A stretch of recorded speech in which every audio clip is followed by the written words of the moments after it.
स्वागत है दोस्तों आपका आज की हमारे इस वीडियो में, जहां हम आपको देश दुनिया की ताज़ा खबरों से रूबरू करवाने वाले हैं। आज हम बात करेंगे उन खबरों की जो आपको जाननी चाहिए, चाहे वो राजनीतिक हलचल हो, खेल जगत की धड़कन या फिर मनोरंजन की चटपटी खबरें। तो चलिए शुरू करते हैं आज का ये सफर। प्रधानमंत्री मोदी 3 दिन के ओडिशा दौरे पर हैं। भुवनेश्वर में एक बड़ा इवेंट हो रहा है, पुलिस के डायरेक्टर्स और इंस्पेक्टर्स जनरल का अखिल भारतीय सम्मेलन। ये लोक सेवा भवन में शुरू हो रहा है। उसमें अमित शाह और अजीत डोभाल भी आएंगे। और देखिए दोस्तों, हर राज्य के police director, CRPF, RAW, NSG और एसपीजी जैसे बड़े बड़े संस्थानों के चीफ भी इसमें हिस्सा ले रहे हैं। 3 दिन तक ये सब चलने वाला है, मतलब काफी बड़े लेवल की बातचीत और प्लानिंग होगी यहाँ। वहीं अमित शाह ने कल मसूरी में एक बयान दिया। उन्होंने कहा कि पिछले 10 सालों में आतंकवाद, वामपंथी उग्रवाद और ड्रग्स से जुड़े मामले में काफी बड़ी कामयाबी मिली है। वो लाल बहादुर शास्त्री अकेडमी में एक प्रोग्राम के दौरान बोल रहे थे। उनका कहना है कि मोदी सरकार की सख्त नीतियों की वजह से ये सब पॉसिबल हुआ है। और उन्होंने ये भी कहा कि मार्च 2026 तक वामपंथी उग्रवाद को पूरी तरह खत्म कर दिया जाएगा। मतलब सरकार इस मुद्दे पर काफी फोकस कर रही है। महाराष्ट्र की पॉलिटिक्स में फिर से हलचल मच गई है दोस्तों। एकनाथ शिंदे, देवेंद्र फडणवीस और अजीत पवार ने दिल्ली में अमित शाह से मुलाकात की। ये लोग राज्य में नई सरकार बनाने को लेकर चर्चा कर रहे थे। और हाँ, इस मीटिंग में बीजेपी के अध्यक्ष जेपी नड्डा भी मौजूद थे। लगता है कुछ बड़ा फैसला होने वाला है। वहीं नेशनल हाईवे अथॉरिटी ने एक नया निर्देश जारी किया है। वो कह रहे हैं कि हाईवे यूजर्स की सेफ्टी के लिए बड़े कदम उठाए जाएंगे। इससे हाईवे पर विजिबिलिटी यानी साफ दिखने में भी सुधार होगा। और दोस्तों, इन कदमों को 2 हिस्सों में बांटा गया है। एक तो इंजीनियरिंग से जुड़ी कुछ चीजें और दूसरी सेफ्टी अवेयरनेस बढ़ाने के लिए। मतलब अब हाईवे पर सफर करना और भी सेफ हो जाएगा। श्री कृष्ण जन्मभूमि और शाही ईदगाह मस्जिद के मामले में आज सुप्रीम कोर्ट में सुनवाई नहीं हो पाई। वजह यह है कि बाकी मामलों की सुनवाई ज्यादा वक्त ले गई। 7 रूल 11 याचिका पर अब सुनवाई होगी। साथ ही मुस्लिम पक्ष के वकील तनवीर अहमद का कहना है कि 5 नवंबर को सुप्रीम कोर्ट ने दोनों पक्षों से जवाब मांगा था। इस याचिका में मुस्लिम पक्ष की अपील है कि ये पूरा मामला कोर्ट में चलने लायक ही नहीं है। अब देखना है कि कल क्या फैसला होता है। साथ ही दोस्तों, विधानसभा उपचुनाव में बीजेपी गठबंधन ने 9 में से 7 सीटें जीत ली और अब मंत्रिमंडल में फेरबदल की बातें चल रही हैं। कई विधायक मंत्री बनने के लिए पूरी कोशिश में जुटे हुए हैं। वहीं सहयोगी पार्टियां भी अपनी अपनी दावेदारी पेश करने की तैयारी कर रही हैं ताकि उनका कोटा बढ़ जाए। लेकिन दोस्तों, ये फेरबदल दिल्ली चुनाव के बाद ही होने की संभावना है। खबर ये भी है कि दोस्तों, इस बार बड़े लेवल पर बदलाव होंगे। कुछ कैबिनेट और राज्य मंत्री तो अपनी कुर्सी गंवा सकते हैं। अब देखते हैं कि आगे क्या होता है। साथ ही दोस्तों, संभल हिंसा की जांच के लिए सरकार ने एक 3 सदस्यीय आयोग बना दिया है। इसका अध्यक्ष इलाहाबाद हाईकोर्ट के रिटायर्ड जज देवेंद्र कुमार अरोड़ा को बनाया गया है। और साथ ही रिटायर्ड आईएएस अमित मोहन प्रसाद और रिटायर्ड आईपीएस अरविंद कुमार जैन को भी इसमें सदस्य के तौर पर शामिल किया गया है। मतलब अब इस मामले की गहराई से जांच होगी। पुतिन ने एक प्रेस कॉन्फ्रेंस में बड़ा बयान दे दिया है और ये बड़ा ही सख्त बयान था दोस्तों। उन्होंने कहा कि अगर यूक्रेन को परमाणु हथियार मिले तो रूस अपने पास मौजूद सारे हथियार इस्तेमाल कर देगा। ये बात उन्होंने कजाकिस्तान की राजधानी अस्ताना में कही। मतलब मामला काफी गंभीर होता जा रहा है। रिलायंस डिजिटल की ब्लैक फ्राइडे सेल आ रही है दोस्तों। ये 28 नवंबर से शुरू होकर 2 दिसंबर तक चलती है। इसमें स्मार्टफोन, लैपटॉप, होम अप्लायंसेज और दूसरे इलेक्ट्रॉनिक आइटम्स पर धमाकेदार ऑफर्स मिलेंगे। सेल का फायदा रिलायंस डिजिटल स्टोर, माई जियो स्टोर्स और उनकी वेबसाइट reliancedigital.in से उठा सकते हैं। अच्छा मौका है दोस्तों शॉपिंग के लिए, गवाइएगा मत। साथ ही हरियाणा के सरकारी स्कूलों में अब बच्चों को मिड डे मील के रूप से ज्यादा पौष्टिक खाना मिलेगा। केंद्र सरकार ने पीएम पोषण योजना के तहत प्राइमरी स्कूलों में मिलने वाले मिड डे मील की दरें बढ़ा दी हैं। इसका मतलब बच्चों को अब और हेल्दी न्यूट्रिशियस खाना मिलेगा। तो ये एक अच्छी खबर है। साथ ही एक दिलचस्प खबर निकल कर आ रही है दोस्तों। हाल ही में वैंकूवर में भारतीय वाणिज्य दूतावास ने अधिकारियों ने बताया कि कनाडा सरकार ने उन्हें बताया था कि उनकी ऑडियो वीडियो निगरानी की जा रही थी और उनकी निजी बातचीत भी सुनी जा रही थी। ये जानकारी राज्यसभा में केंद्र सरकार ने दी। मतलब एक तरह से उनके ऊपर काफी ध्यान दिया जा रहा था। अब आप अपने ओपिनियन हमारे साथ शेयर जरूर कीजिएगा कमेंट सेक्शन में। क्या इनके ऊपर इतना ध्यान रखना जरूरी है? कनाडा सरकार क्या ये सही कर रही है? वहीं अगली खबर देखिए, दिल्ली के झुग्गी झोपड़ियों और जे क्लस्टरों में आने वाले समय में काफी बदलाव देखने को मिलेंगे। इन इलाकों को अब ज्यादा बेहतर और शानदार बनाने की योजना है।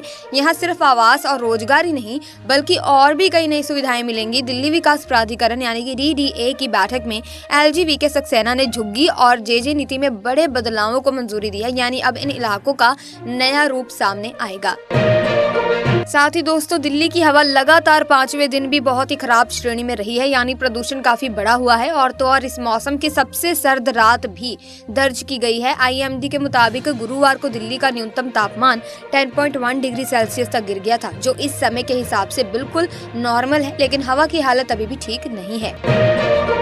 प्रधानमंत्री नरेंद्र मोदी ने उस नई योजना की तारीफ की जो केंद्रीय मंत्रिमंडल ने मंजूर की है, और वो है वन नेशन वन सब्सक्रिप्शन योजना। उन्होंने इस योजना के जरिए युवाओं को जो नए मौके मिलेंगे उनके बारे में भी बात की। मोदी जी ने कहा कि सरकार पूरी तरह से युवाओं को वो सारे अवसर देने के लिए प्रतिबद्ध है जो उनकी क्षमता को पहचानने और एक्सीलेंस हासिल करने में मदद करेंगे। ये सच में दोस्तों बहुत बढ़िया है, खासकर हमारे यूथ के लिए। वहीं दोस्तों, जनरल उपेंद्र द्विवेदी ने आज नई दिल्ली में एक बहुत ही शानदार डिजिटल प्लेटफॉर्म एकलव्य लॉन्च किया है, जो खासतौर पर थल सेना के अधिकारियों के ट्रेनिंग के लिए है। अब ये प्लेटफॉर्म थल सेना के सारे ट्रेनिंग सेंटर को एक साथ जोड़ने में मदद करेगा।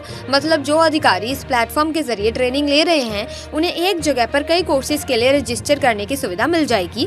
और हाँ, इसमें 17A कैटेगरी के ट्रेनिंग इंस्टीट्यूट्स के 96 कोर्सेज भी शामिल होंगे। ये सच में दोस्तों एक बड़ा कदम है, क्योंकि अब ट्रेनिंग को डिजिटल रूप से और भी आसान बना दिया गया है।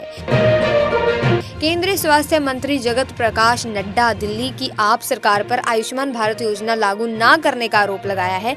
उन्होंने कहा कि दिल्ली सरकार ने 6.5 लाख से अधिक पात्र परिवारों और 70 साल से ऊपर के नागरिकों को इस योजना से वंचित रखा। नड्डा ने बताया कि दिल्ली उच्च न्यायालय ने भी सरकार की आलोचना की है। साथ ही मुख्यमंत्री योगी आदित्यनाथ ने कलेक्ट्रेट सभागार में एक समीक्षा बैठक के दौरान थोड़ा कड़ा रवैया अपनाया। कुछ अधिकारियों को डांट भी लगाई और फिर उन्हें सीख भी दी। उन्होंने कहा कि महाकुंभ 2025 की तैयारियां पूरी कर लेनी चाहिए। साथ ही चित्रकूट के हर मठ मंदिर को साफ सुथरा रखने की बात की। उन्होंने ये भी कहा कि किसानों की जमीन का मुआवजा जल्दी से दिलवाना है और जल जीवन मिशन के तहत खोदी गई सड़कों को दिसंबर तक ठीक कर लिया जाना चाहिए। बांग्लादेश में हिंदू अल्पसंख्यकों पर लगातार अत्याचार हो रहे हैं दोस्तों, और ये स्थिति बहुत ही चिंताजनक बन गई है। मोहम्मद यूनुस के नेतृत्व वाली सरकार मंदिरों पर हो रहे हमलों को रोक नहीं पा रही है। अब हाल ही में एक हिंदू संत चिन्मय कृष्णदास को जेल में डाल दिया गया। पहले वो इस्कॉन से जुड़े हुए थे।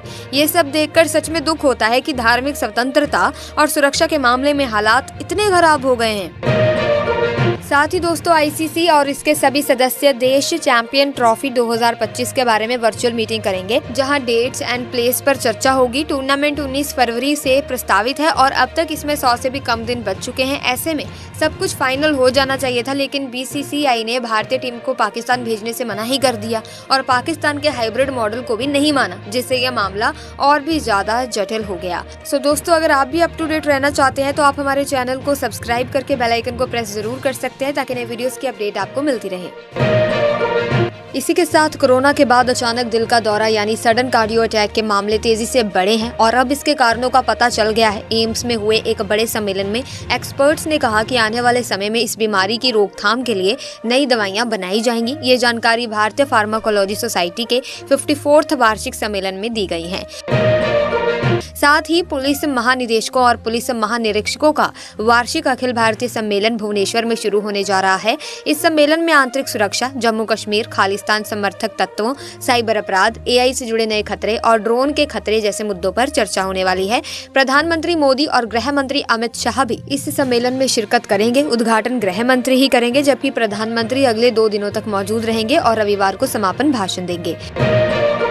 प्रियंका गांधी लोकसभा में अपने भाई राहुल गांधी के साथ शपथ लेंगी। दरअसल ये सीट उनके भाई राहुल ने छोड़ी थी, क्योंकि वो वायनाड और रायबरेली दोनों सीटों से चुनाव जीते थे। प्रियंका गांधी ने वायनाड सीट पर अपना चुनावी पदार्पण किया और वहां 4 लाख से ज्यादा वोटों से जीत हासिल की, जो 2024 के आम चुनावों में राहुल गांधी के जीतने के अंतर से भी ज्यादा है। दिल्ली और एनसीआर में वायु प्रदूषण का स्तर लगातार बढ़ता जा रहा है दोस्तों, और इस पर सुप्रीम कोर्ट ने बड़ा फैसला लिया है। कोर्ट ने ग्रैप 4 के प्रतिबंधों को हटाने से इनकार कर दिया है और कहा है कि ये प्रतिबंध 2 दिसंबर तक जारी रहेंगे। कोर्ट ने भी ये कहा है कि जो अधिकारी ग्रेप 4 लागू करने में लापरवाही बरत रहे हैं, उनके खिलाफ कार्रवाई को तेज किया जाना चाहिए। साथ ही दोस्तों, हाल ही की हिंसा को देखते हुए केंद्र सरकार मणिपुर में 90 और कंपनीज भेजने का फैसला कर चुकी है ताकि हालात को काबू किया जा सके।